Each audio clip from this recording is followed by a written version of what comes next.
Selamat sore para netizen dimanapun kita berada, salam inspirasi bagi kita semua. Ya, Menkau Purbaya ini membandingkan soal bagaimana perbedaan ekonomi era SBY, Jokowi dan Prabowo. Ternyata era Jokowi sangat anjlok sekali begitu. Kok bisa bang? Ya, karena kita tahu bahwa Purbaya itu punya pengalaman begitu kan ya. Menteri Keuangan yang baru ya Purbaya Yudi Sedewa ini begitu kan ya menyoroti soal bagaimana perbedaan ya kinerja ekonomi ya nasional pada masa pemerintahan Jokowi, pemerintahan Pak SBY dan pemerintahan Prabowo begitu kan ya. Ternyata di zaman Pak SBY kabarnya tumbuh 6% ya. Rata-rata itu mencapai 17% sehingga kredit perbankan di seluruh perbankan BUMN kita begitu kan ya itu tumbuh 22%. Bayangkan, artinya secara tidak langsung ini kan menunjukkan era Pak SBY ekonominya sangat sangat berlanjut begitu kan ya. Di zaman Pak Jokowi rata-rata itu kabarnya 5% ya atau di bawah 5% begitu kan ya. Coba kita lihat saja, kalau Pak Prabowo ini masih mengikuti tren yang di zaman Pak Jokowi, maka ini tidak akan bertumbuh katanya. Wah, nampaknya satu persatu bobrok-bobrok ekonomi yang dilakukan era Jokowi begitu kan. Nampaknya sudah mulai dibongkar begitu. Ya karena ekonomi kita nggak tumbuh kabarnya begitu kan ya. Makanya dengan adanya seperti ini, maka pertumbuhan uang, ya, bis money-nya katanya begitu kan ya, mengatakan di zaman Pak SBY ini rata-rata tumbuh 17%, ya, sehingga ini menjadi cukup di perbankan untuk kredit, ya, untuk kreditur dan sebagainya, dan bahkan mencapai 22%, ya. Ini langkah yang bagus begitu kan. Makanya Purbaya ini mengingatkan soal bagaimana makan bergizi gratis ya, yang kemudian diingatkan itu hati-hati polanya Pak Prabowo begitu kan ya, itu akan bisa ya ekonomi tidak jalan kabarnya begitu karena begitu anggaran begitu fantastis begitu kan. Makanya Menkau ini punya solusi baru. Nah, solusinya adalah dia akan menarik uang 200 triliun lalu kemudian diberikan kepada BRI, Mandiri, terus kemudian bank-bank BUMN begitu kan untuk mengatasi bagaimana ekonomi ini tumbuh, tidak stagnan di BI katanya begitu kan. Nah, ini yang disorot ini adalah pencapaian yang dilakukan oleh Jokowi. Nampaknya tidak bertumbuh sampai 6%, 5% ke bawah begitu kan.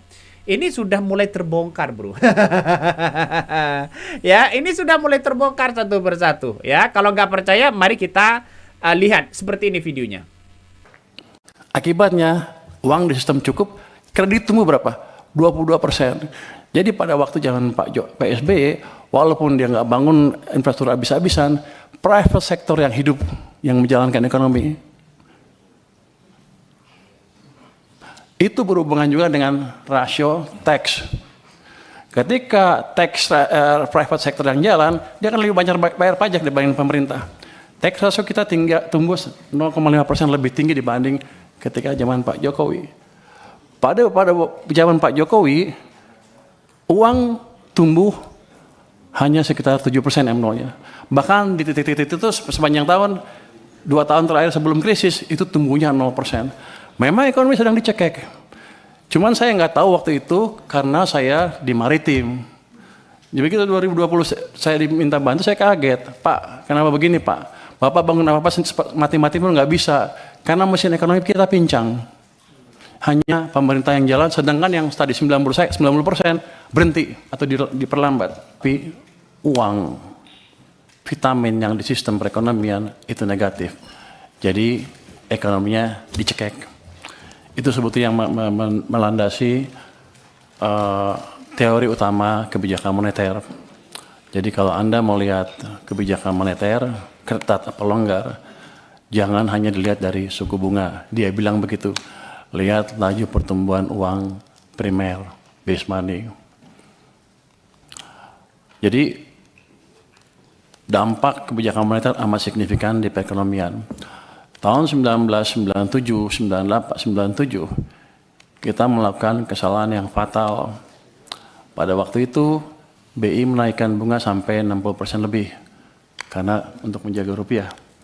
Semua berpikir kita melakukan kebijakan uang ketat, ya kan? Wah, bunga tinggi perusahaan mana ada yang pinjam.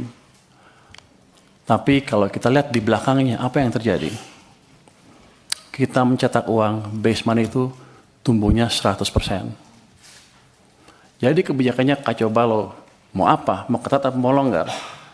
Kalau kita melakukan kebijakan kacau, yang keluar adalah setan-setannya dari kebijakan itu. Bunga yang tinggi menghancurkan real sektor, uang yang banyak dipakai untuk menyerang nilai tukar rupiah kita. Jadi kita membiayai kehancuran ekonomi kita pada waktu itu tanpa sadar. Ini bukan karena yang ekonom-ekonom yang dulu bodoh atau gimana, tapi memang kita belum pernah mengalami keadaan seperti itu. Jadi kita belum tahu nyata seperti apa. Dan saya simpulkan kesalahan kita di situ. Jadi pada waktu 2008 ada global financial meltdown, kebijakan kita ubah. Saya bisik-bisik sedikit lah ke think tanknya SBY. Waktu itu mau jatuh ekonominya, ekspansi fiskal di tahun 2009, dan suku bunga diturunkan di bulan Desember 2008 ketika rupiah sedang melemah. Jadi hitungan saya lagi nih, kalau kita menjaga nilai tukar dan lain-lain, ciptakan pertumbuhan ekonomi. Kalau mau ciptakan pertumbuhan ekonomi, jaga kondisi likuiditas di sistem perekonomian. Itu yang terjadi. Saya pikir dengan edukasi tahun 2008-2009 itu, semua orang sudah mengerti kan banyak ekonomi yang lihat. Rupanya lupa terus kita. Kita tuh cepat lupa, makanya ada siklus bisnis ekonomi naik, ekonomi naik, ekonomi turun, sepertinya setiap 7 tahun kita lupa. Untung saya masih ingat sedikit-sedikit. 2015 ketika Pak Jokowi ngambil pemerintahan, kondisinya sama. Kebijakan sedang ketat. Saya pindah ke KSP untuk memberi masukan langsung pada waktu itu supaya kebijakannya dirubah. Dan itu kebijakannya dirubah dan kita selamat. Itu jadi pembalikan ekonomi Indonesia bukan terjadi otomatis. Semua karena intervensi kebijakan. Kebetulan Pak Jokowi cukup cepat mengambil langkah. 2020-2021 sama. Pada waktu COVID, semua nyalahin COVID akan menghancurkan ekonomi Indonesia katanya. Bank-bank mulai hampir berguguran. Saya waktu sedang di maritim, asik mancing lah. Saya pikir ngapain mikirin ekonomi lagi, udah pada jago di perekonomian kan. Tapi setelah kita lihat, base money pertumbuhannya berapa di situ? Di bulan Maret 2000, pertumbuhannya minus 15,3%. Minus, artinya ekonomi sedang dicekek padahal bunganya diturunkan.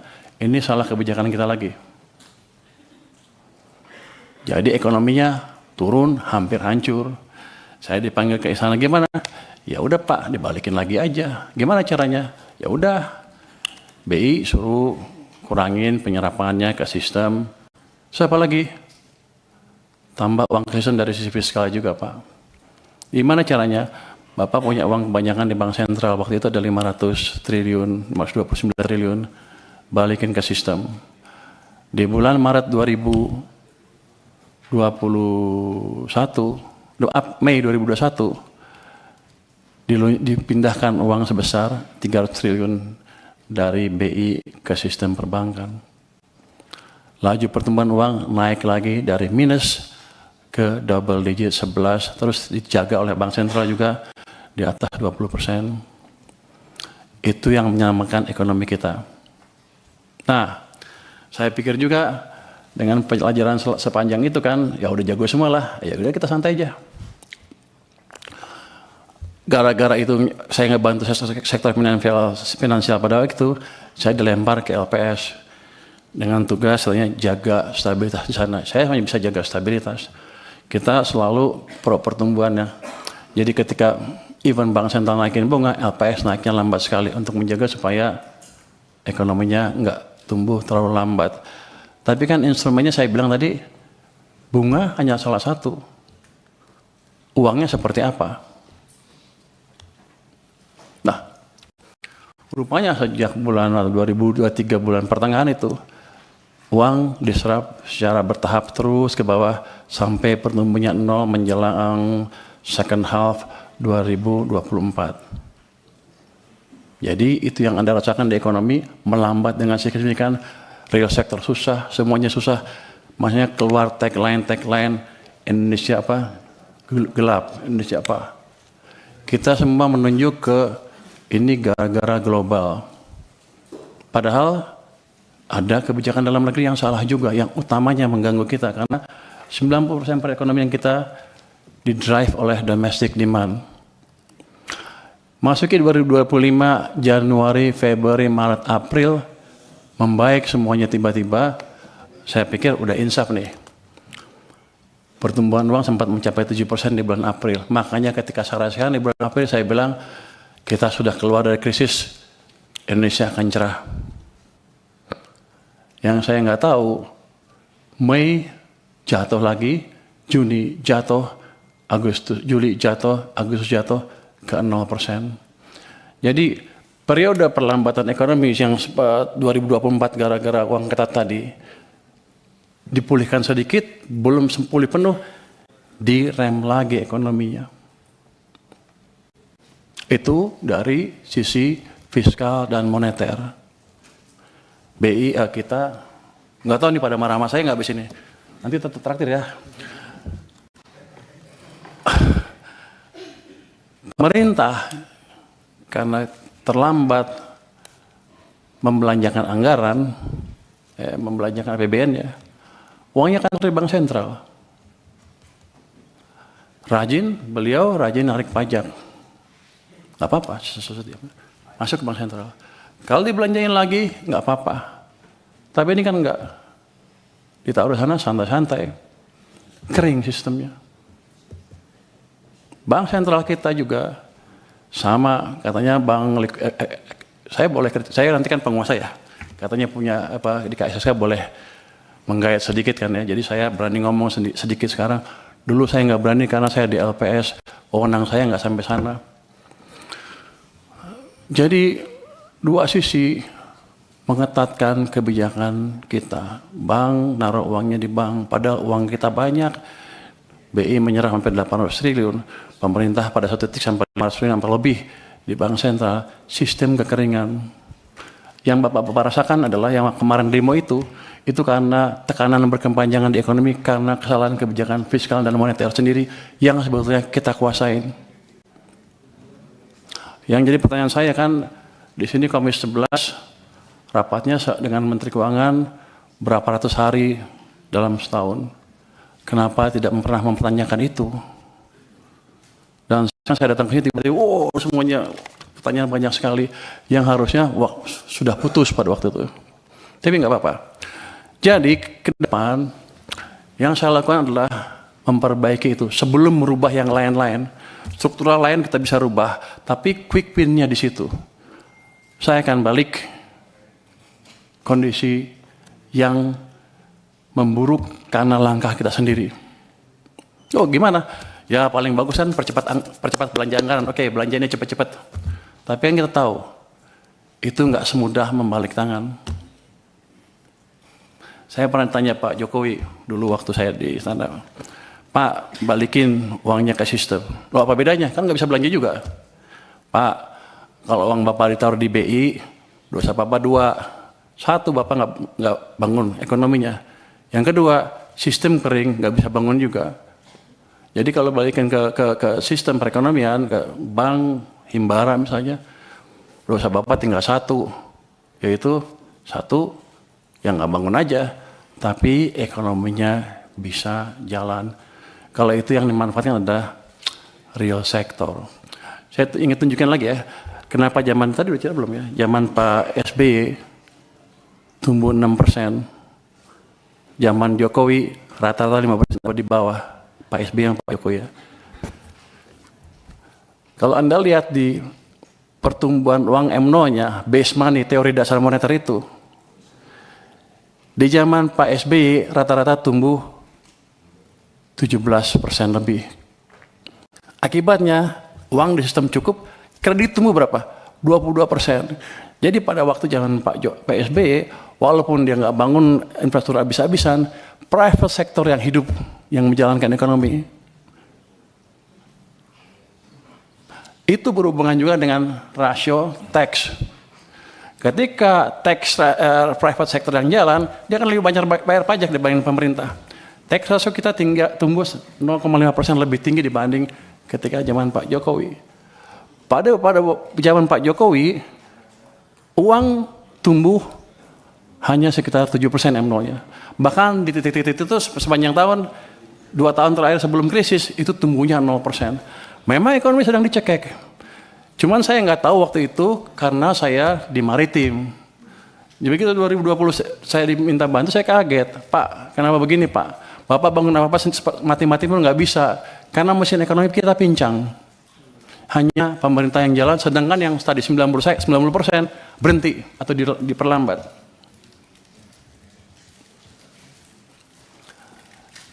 Zaman Pak Prabowo juga bisa sama. Ini sekarang masih baru.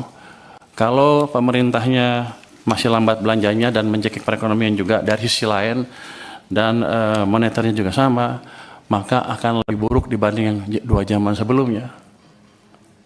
Dua mesin mati. Jadi tugas saya di sini adalah menghidupkan kedua mesin tadi, mesin moneter dan mesin fiskal. Nanti saya mohon restu dari parlemen untuk saya menjalankan tugas itu. Langkah pertama sudah kami jalankan. Saya sudah lapor ke Presiden, Pak, saya akan taruh uang ke sistem perekonomian. Berapa?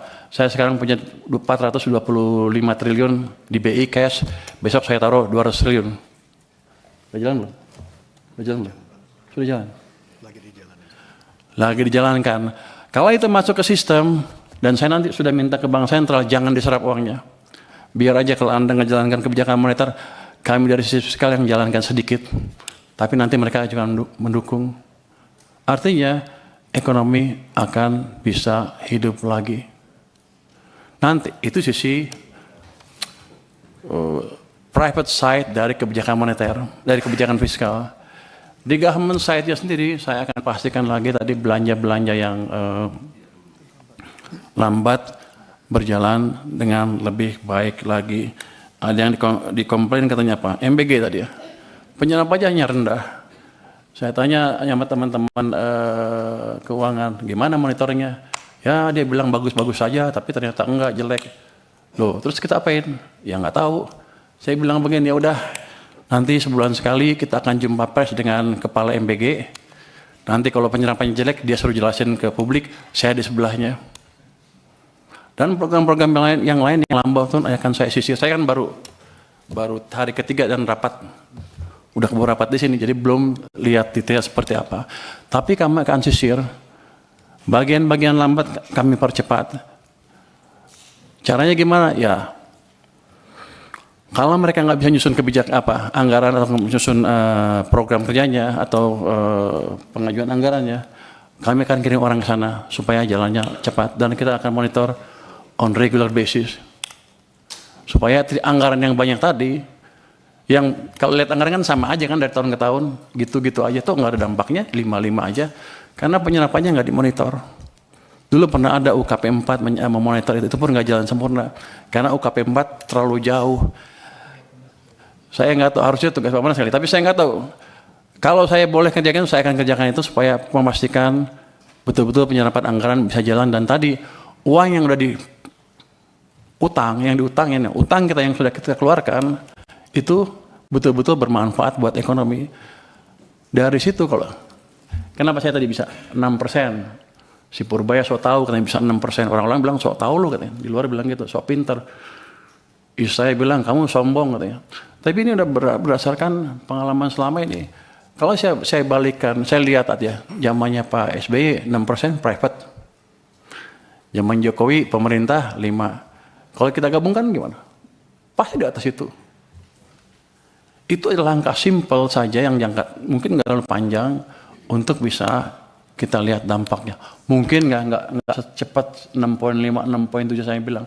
Tapi gerakan ke arah sana sudah terbuka lebar kalau kita biarkan private sector bekerja. Jadi gini, saya termasuk yang percaya bahwa agen-agen ekonomi itu mempunyai otak sendiri. Daripada pemerintah nggak mungkin mengontrol semua agen ekonomi untuk berjalan. Tapi saya ciptakan kondisi di mana mereka berpikir dan berjalan dan bisa tumbuh, bisa berbisnis dengan situasi yang ada. Itu yang ingin kita ciptakan. Nanti setelah itu ada, baru tadi program-program investasi. Ini kan nggak lama lah saya beresin. Nanti setelah itu tadi yang debottlenecking akan kita kerjakan Pak Hekal untuk investasi. Saya dulu pernah jadi, saya nggak tahu, boleh nggak gitu Kemenkuan. Nanti saya bentuk tim aja di Kemenku. Saya dulu pernah menjadi wakil ketua tim debottlenecking di zaman pemerintah sebelumnya. Ketuanya pada waktu itu Pak Yasona Lawli dengan beberapa Kemenko. Itu kita sidang setiap minggu, Senin 7 kasus kita putuskan. Saya mecahin 300 kasus dilaporkan ke kami, kita pecahkan 193 kasus investasi berhubungan dengan investasi sebesar 890 triliun. Jadi saya pikir, saya udah kira-kira ngerti deh, kira-kira bisa memperkirakan deh, di mana bottlenecking, di mana hambatan yang kita hadapi dan gimana cara memecahkannya. Itu bukan tugas Kementerian Keuangan, tapi kalau boleh nanti saya bentuk tim aja di Kementerian Keuangan. Kalau yang lain tidak mau, tapi mungkin saya usulkan ke kementerian yang lain, Menko dan lain untuk membuat itu lagi. Itulah tadi ya apa yang kemudian disampaikan oleh Purbaya ini, juga yang disorot masalah soal makan gizi bergratis ya, makan bergizi gratis. Nampaknya dengan anggaran yang begitu triliunan luar biasa begitu kan untuk makan gizi bergratis ini, banyak yang kemudian ya yang dibawa kurang tepat sasaran. Ada jeruknya kecil, ada nasinya banyak, terus kemudian ikannya kecil begitu kan. Kadang tidak sesuai dengan porsinya, kabarnya begitu. Nah, dengan anggaran 15.000 saya kira untuk membeli di desa, saya kira sebenarnya cukup begitu kan ya. Makanya ini harus menjadi evaluasi untuk menunjukkan bahwa program Prabowo itu berjalan dengan baik. Saya kira ini program baik. Tapi kalau tidak dikelola dengan baik, ini akan menjadi minus begitu kan, kata Purbaya begitu. Sebagai Menko di situ begitu. Nah, bahkan ini meski di zaman Presiden SBY membangun infrastruktur tidak besar-besaran seperti yang dilakukan ya di zaman Jokowi begitu kan, dia akan mendorong ekonominya tumbuh ya dari Pak SBY. Ini dipuji begitu kan ya. Coba di masa Jokowi misalnya. Makanya di masa Jokowi kalau kita melihat dengan apa yang disampaikan oleh Purbaya ini mengatakan berbeda dengan masa Jokowi, Purbaya menyebutkan pertumbuhan ekonomi rata-rata hanya sekitar 5% atau di bawah capaian era SBY. Menurutnya kondisi itu dipengaruhi rendahnya pertumbuhan uang yang beredar yang rata-rata hanya 7%. Ya, bahkan sempat 0% dalam 2 tahun sebelum krisis. Bayangkan, kalau alasannya COVID dan sebagainya, saya kira bukan alasan, kata Purbaya begitu kan. Artinya apa? Artinya uang itu mengendap, tidak dibelanjakan. Sedangkan Purbaya ini mengatasi bagaimana di era Prabowo nanti ya, harus dibelanjakan uang-uangnya begitu kan, untuk bisa menstabilitaskan bagaimana perkembangan ekonomi itu begitu. Ngeri bos. Ngeri ternyata ya, pola-polanya ya bukan menyalahkan, kata Purbaya bukan bodoh begitu kan ya, yang sebelumnya dilakukan tidak mengatakan seperti itu, tapi melihat dengan kata-kata itu kurang tepat, kata Purbaya ini ya. Dengan pertumbuhan jumlah yang beredar ya yang rendah ya, ekonomi nasional disebut Purbaya ya seperti dicekik ya. Swasta yang selama ini menggerakkan 90% perekonomian justru melambat ya, kata Purbaya ini. Makanya di zaman Jokowi ya uang tumbuh hanya sekitar 7%-nya. Bahkan sepanjang tahun kedua ya, 2 tahun ya sebelum krisis itu bahkan 0%. Makanya ini menjadi peringatan bagi seorang Prabowo. Pola-polanya jangan dipakai ya dengan era Pak Jokowi. Ngeri pas ini ya, ngeri sedap ini. Nampaknya sudah mulai kelihatan begitu kan ya, mana yang bisa pemimpin dan mana yang tidak. Tapi kita tunggu saja apa yang dilakukan Purbaya ini, apakah secepat ya pertumbuhan ekonomi sampai 8% atau bagaimana begitu. Kita tunggu saja. Nampaknya masyarakat apakah ini masih percaya atau tidak, tapi kita tunggu saja begitu kan ya. Karena di era Pak Jokowi ini sudah mulai mulai terbongkar begitu kan. Sudah mulai membongkar bagaimana bobrok-bobrok sebelumnya yang kemudian yang dikelola dengan tepat uangnya dan sebagainya begitu kan ya. Artinya secara tidak langsung Menko ini menunjukkan bahwa Kalau dikelola dengan baik, dibelanjakan uangnya, itu akan lebih cepat pertumbuhannya. Kabarnya begitu. Oke, mungkin itu yang kami sampaikan ya. Tonton terus di channel Honda Podcast Rakyat ini. Jangan lupa di subscribe.